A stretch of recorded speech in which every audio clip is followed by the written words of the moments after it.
Assalamu alaikum, welcome back with me Farah Hashmi, physiotherapist. Today we will discuss about homeostasis. What is the homeostasis? It is the regulation of internal body temperature, or we can say regulation of internal body environment. Today we will discuss in these slides about the definition of homeostasis and the steady state, and what is the difference between the homeostasis and the steady state, and what is the example of homeostasis and the example of what is the definition of the homeostasis and the steady state.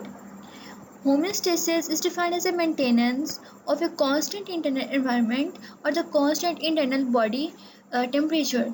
अब homeostasis होता क्या है? ये एक resting condition पर जब हम कोई एक्टिविटी नहीं कर रहे हैं उस वक्त हमारी बॉडी का टेम्परेचर होता है, ठीक है, जिसे कहते हैं होम्योस्टेसिस।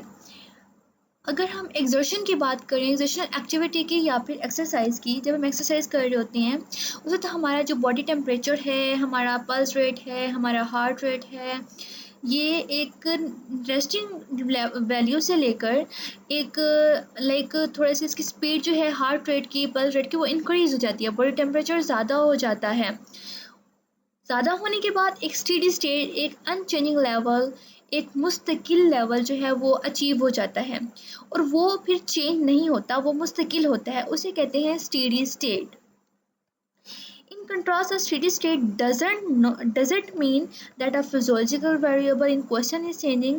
इसका हरगिज मतलब नहीं है कि जो हमारा फिजियोलॉजिकल वेरिएबल है वो कांस्टेंट स्टेट पर रहता है। नहीं, जो हमारा फिजियोलॉजिकल वेरिएबल है, लाइक हार्ट रेट, इसके अंदर पल्स आती है चली जाती है, आती है चली जाती है, इसके अंदर भी क्या है, एक ऑसिलेटरी मूवमेंट होती है कि एक दफ़ा वेव आती है फिर चल जाती है, फिर आती है और फिर चली जाती है, वो भी कांस्टेंट नहीं है, उसके अंदर भी चेंज रहता है।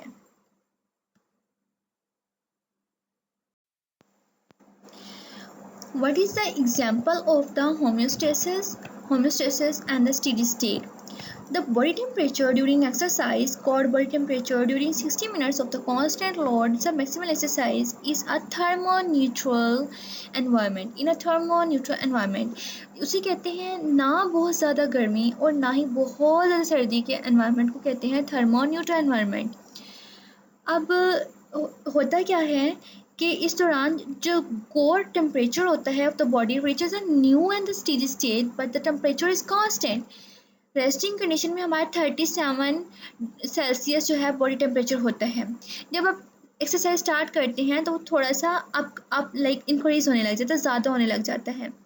जब आप कुछ टाइम के बाद, लाइक 40 मिनट की एक्टिविटी के बाद, आपका जो बॉडी टेम्परेचर है, आपका जो हार्ट रेट है जो कि 60 to 100 होता है, या आपका रेस्पिरेटरी रेट जो कि 16 to 20 होता है, एक्सरसाइज के दौरान इन वैल्यूज से इंक्रीज कर जाता है, ज़्यादा हो जाता है। ज़्यादा होने के बाद वो एक ऐसे स्टेट पे आता है कि फॉर एग्जांपल आपका अगर बॉडी टेम्परेचर 37 रेस्टिंग में था, ड्यूरिंग एक्सरसाइज वो 40 हो गया है, 40 सेल्सियस हो गया है, तो वो उस पर मेंटेन हो जाएगा, कांस्टेंट हो जाएगा, रुक जाएगा, इससे ज़्यादा नहीं बढ़ेगा, इसे कहते हैं स्टेडी स्टेट। लेकिन अगर वो रेस्टिंग कंडीशन में 37 ही रहता है तो उसे कहते हैं होम्योस्टेसिस।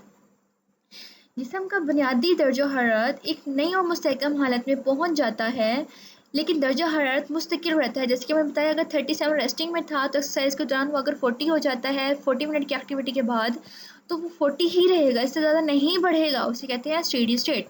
ताहम ये जिस्मानी दर्जा हरारत आम जिस्म की दर्जा हरारत से ज़्यादा होता है। जैसे कि मैं आपको एक ग्राफिकल रिप्रेजेंटेशन के जरिए समझा रही हूँ। Steady state is often applied in to exercise. Body temperature is unchanging but not equal to resting value. ये बॉडी टेम्परेचर का एक्सेस है और ये एक्सरसाइज टाइम है, जो कि आलमोस्ट यहाँ पर 60 मिनट मैंने शो करना था और ये 40 मिनट्स मैंने शो करना था। 40 मिनट जब हो गए हैं, आप एक्सरसाइज करना स्टार्ट कर दी है और 40 मिनट्स गुजर गए हैं, तो उसके बाद आपका जो इसका बॉडी टेम्परेचर है वो 37 सेल्सियस से इंक्रीज़ हो जाएगा। इंक्रीज़ होकर, जैसे मैं 40 की एग्जांपल दी थी कि अगर वो 40 सेल्सियस हो गया तो वो इधर ही मेंटेन हो जाएगा, इससे ज़्यादा नहीं बढ़ेगा।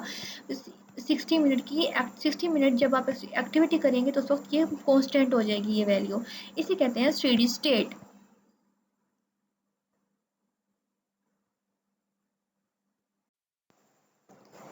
नेक्स्ट, होमियोस्टेसिस की डेफिनेशन और उसकी graphical representation. It is a normal resting body temperature. Homeostasis is a normal resting body temperature. Example क्या है? Means that the internal environment is unchanging. It doesn't mean the internal environment remains absolutely constant. Most of the physiological variables vary around some set value, and thus homeostasis represents our other dynamic constants. Dynamic constancy की example मैंने बता दिया. इसमें आ जाती है आपकी pulse, arterial blood pressure. Arteries में blood जो है वो एक पल्स के जरिए आता है, रुक जाता है. लाइक हमारा हार्ट कॉन्ट्रैक्ट करता है, रिलैक्स करता है. तो जैसे कॉन्ट्रैक्ट करता है तो ब्लड जो है वो हमारे आर्टरीज के अंदर पुश करता है, तो हमें पल्स आती है. जब कॉन्ट्रैक्ट करता है तो सारा जो ब्लड है जब वो रिलैक्स करता है तो सारा ब्लड जो दिल की तरफ जाता है, तो हमारी जो आर्टरीज हैं वो रिलैक्स कर जाती हैं. तो ये इस दौरान क्या होता है, एक ऑसिलेटरी चेंज आता है, oscillatory movement. 1998 milli mercury. And physiological oscillatory change in the arterial pressure is by the biological control system. This one is the oscillatory change. This one is the oscillatory change of the mean arterial pressure. If अगर हम reading लेते हैं 8 minutes के अंदर, तो ये है, जो इसके लाइक मूवमेंट है वो कांस्टेंट है, बट ऑसिलेटरी मूवमेंट है, अप एंड डाउन. पल्स आती है जाती है, पल्स आ गई और फिर चली गई. अल्लाह हाफिज़ फ्रॉम इमेज फिजियोथेरेपिस्ट. अगर आपको लेक्चर की समझ आ गई हो या कंसेप्ट क्लियर हो गया हो तो मुझे कमेंट्स के ज़रिए से ज़रूर अप्रिशिएट कीजिएगा. I will be grateful to you. And मिलते हैं नेक्स्ट टॉपिक के साथ नेक्स्ट वीडियो में. तब तक के लिए इजाज़त दीजिए. अल्लाह हाफिज़.